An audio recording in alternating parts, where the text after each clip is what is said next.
여러분 안녕하세요, 조루입니다. 오늘은 또 개같이 인방업계로 기어들어온 채용자에 대한 이야기를 또 잠깐 해볼까 합니다. 그러면 시작해 보도록 하죠. 자, 일단 채용자가 또다시 복귀를 해가지고 인방을 하고 있다고 해가지고 난리가 났어요. 자, 일단 채용자가 누구냐. 채용자가 옛날에 방송을 했었던 애인데 잘 나갔었는데 방송을 접었었죠. 왜 접었었냐면은 원나잇 하다가 들켜가지고 전 남친이 인터넷에다가 폭로를 해가지고 활동을 접었었어요. 당시 피아노캣이라는 유튜버랑 사귀던 채용자는 초보 원딜러라는 남스랑 원나잇 바람을 폈다가 폭로를 당했습니다. 그쵸? 피아노캣이 본인 입으로 스스로 밝히고 사과문 쓰라고 했더니 피아노캣이 먼저 날 외롭게 했다, 이런 희대의 명언을 내뱉었어요. 그쵸? 그래가지고 피해자 코스프레 자기 합리화에 가득 찬 1차 사과문 보고 피아노캣이 개빡쳐가지고 다시 똑바로 써라 이래가지고 2차 사과문까지 써가지고 난리가 났었다 라는 거예요. 자, 일단 피아노캣이랑 채용자랑 2차전을 했었어요. 일단 피아노캣은 채용자의 항복 선언을 받은 이후에도 인방업계에서 완전 사라지게 만들겠다, 자기가 폭로한 거는 빙산의 일각이고 채용자가 저지른 더 큰 사건들이 있다, 그리고 이제 채용자가 인방업계로 돌아오며 폭로를 할 거니까 다시 활동할 생각하지 마라, 이런 식으로 엄포를 놨습니다. 그런데 채용자는 다시 돌아올 거고 돌아왔을 때는 다른 이름으로 활동을 할 거라고 대놓고 선언을 했었어요. 그쵸? 자, 그래가지고 채용자가 활동을 복귀하기 위해서 일단 자신의 과거를 지우려고 노력을 했었습니다. 일단 채용자로 활동 종료한 이후에 본격적으로 피해자 코스프레 하면서 자신에 대한 이야기를 하는 사람들을 고소를 하기 시작을 했어요. 그쵸? 그래가지고 인터넷 게시물, 남위위키 등 요런 글들 전부 다 삭제 신청하고 자신에 관련된 글을 쓴 사람들 전부 다 명예훼손 모욕죄로 고소를 합니다. 그런데 채용자 같은 경우에는 공인이었고 도덕적으로 문제가 있는 행동을 한 거기 때문에 이게 뉴스 기사로도 다 나와 있는 사실이라서 요거에 대한 이야기를 했다고 해가지고 고소를 하기가 쉽지가 않았어요. 그쵸? 그래가지고 결국 방송인이 저지른 도덕적인 잘못은 시청자들 일반인들이 이거에 관해서 이야기할 수 있다, 그래가지고 모조리 무죄 판결을 받아버립니다. 그쵸? 그리고 이제 채용자는 경찰 조사 과정에서 분노 조절 장애가 있는 전 남친한테 외도 사실을 폭로당해가지고 내가 정말 힘들었다, 그런데 이런 사건이 있는 걸로 사람들이 날 욕했다, 이 욕한 사람을 처벌해달라, 막 이러면서 피해자 코스프레 했단 말이야. 그런데 이 채용자한테 고소당한 사람이 조너한테 이걸 일러 바치면서 고소장을 나한테 보내줬어. 그래가지고 봤더니 분노 조절 장애가 있는 전 남친이라고 피아노캣을 욕을 했어? 이래가지고 내가 이거 보도했다가 조너도 고소를 당했다 라는 거예요. 그쵸?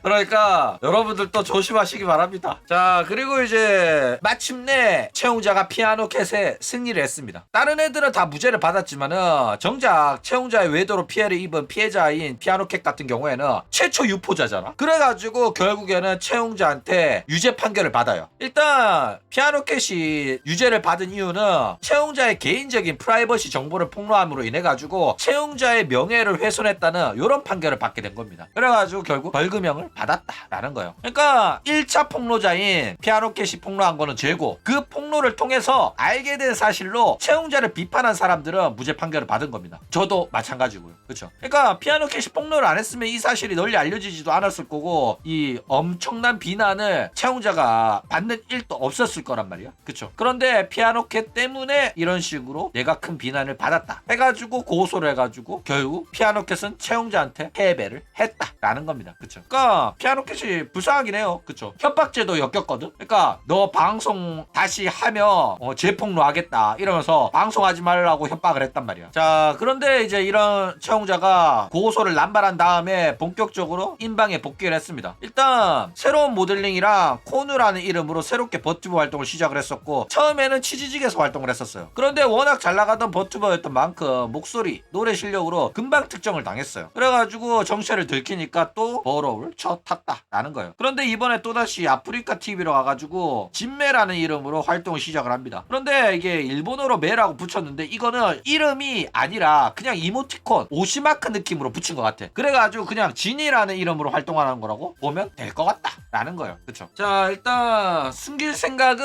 1도 없어 보입니다. 일단 채용자에서 환생하려고 만들었던 이 코누 모델링을 그대로 사용하고 있어요. 그러니까 만든 게 아까워가지고 그런지 정체 들키 들키고 나서도 그냥 씁니다. 그래가지고 사실상 뭐 아는 사람은 다 아는 그런 방송 활동을 하고 있다라는 거예요. 그쵸? 그런데 이제 방송 처하면 욕 처먹을 거 알아가지고 구독 전용 방송으로 돌리고 있고, 아카이브도 구독자들만 확인할 수 있도록 구독자 전용으로 방송을 하고 있다 이거예요. 그러니까 유튜브로 치면 멤버십 전용 방송만 굴리고 있는 겁니다. 자, 일단 이 채용자의 꼬라지가 상당히 안쓰럽죠. 왜냐면은 어차피 원나잇 하다가 걸린 거 동네방네 소문 다 난 상태란 말이야. 그쵸? 그런데 이렇게 존우가 떠벌리고 다니는 걸 입처 다물게 하려고 명예훼손 모욕으로 고소를 넣었는데 무죄가 나와버렸어요. 그쵸? 그러니까 더 이상 고소를 해결할 수 없는 상황이 돼버린 거란 말이야. 그러니까 똑같은 내용으로는 고소를 못 넣습니다. 그러니까 처음에도 존우가 내 원나잇 사실을 동네방네 소문내고 당긴다 이러면서 명예훼손 모욕으로 넣었는데 무죄를 받아버렸기 때문에 두 번 다시는 존우가 이거를 떠벌리고 다니는 거에 대해서 고소를 넣을 수 없게 돼버렸단 말이야. 그렇죠? 그렇기 때문에 이제는 고소로 해결이 안 되기 때문에 그냥 당당하게 밝히고 활동하는 게 맞아요. 그런데 왜 자신의 과거의 잘못을 반성하지 않고 숨기고 과거 세탁을 하냐고. 자꾸 숨기려고 하니까 역겨운 거란 말이야. 그쵸? 그러니까 법주하는 년들은 논란 터지면은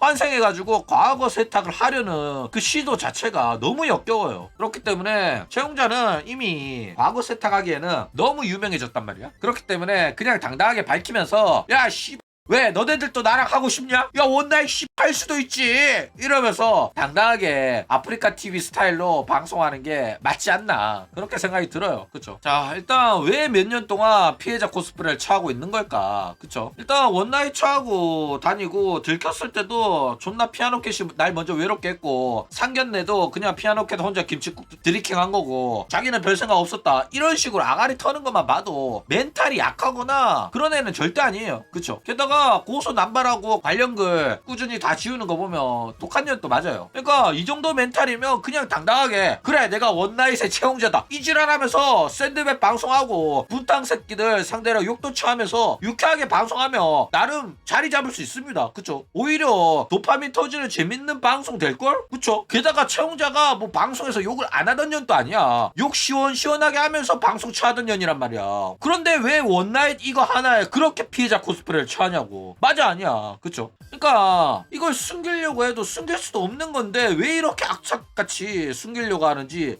진짜 이해가 안 간다 라는 겁니다. 그쵸? 그리고 앞으로 살 날이 더 많을 거 아니야.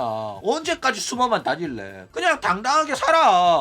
어차피 원나잇이 죽을지도 아니고 이 정도 욕먹었으면 솔직히 죗값은 다 치는 거잖아. 맞아 아니야. 그쵸? 그렇기 때문에 그냥 당당하게 채용자 이름 달고 방송해도 문제없지 않겠나 이렇게 생각이 들어요. 그쵸? 근데 나는 이 사건 처음 터졌을 때부터 이렇게 조언을 했어. 그런데 채용자가 자꾸 피해자 코스프레 하면서 이렇게 안 했다니까. 한 2년 전 4년 전에도 이랬다니까. 사건이 몇 년 전 사건인지 기억이 잘 안 나는데 처음부터 이렇게 컨설팅을 해드렸습니다. 그쵸? 그러니까 숨기려고 하니까 더 처맞는 겁니다. 원나잇 한 거 본인 잘못이 맞아요. 그쵸? 전 남친 피아노캣이 폭로한 거 뭐 여친이 바람핀 거는 폭로할 수도 있어요. 근데 결국 그게 개인 프라이버시를 까발린 거라 가지고 실제로 고소당해서 법적 처벌도 받았죠. 이 과정에서 바람핀 년이 전 남친 고소한 게 역겹긴 해. 그쵸? 그리고 역겹지만은 고소해가지고 결국에는 이겼잖아. 이겼으면 너는 만족하라고. 그리고 그걸로 인해 가지고 손가락질 당하는 거는 본인 또 감안해야지. 지가 바람피고 그 다음에 오히려 피해자인 남자친구 고소하고 이질하면 욕먹을 만하다니까. 그쵸? 그리고 결국에는 자기를 욕하는 사람도 같아가지고 손가락질한 사람 다 고소했잖아. 그리고 고소한 사람들은 결국에는 죄가 없다고 무죄 판결을 받았어. 그러면 이 채용자의 원나잇 사건은 여기서 끝맺음이 된 겁니다. 그쵸? 다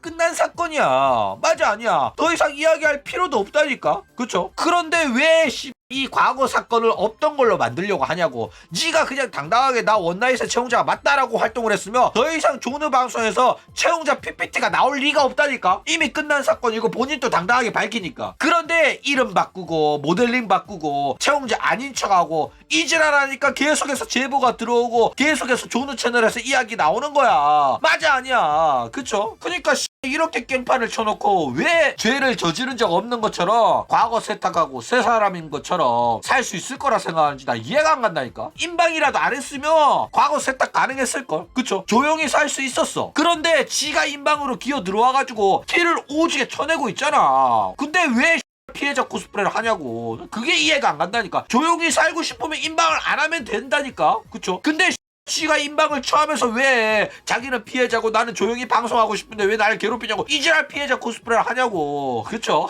존나 얼척이가 없다 라는 겁니다. 그쵸?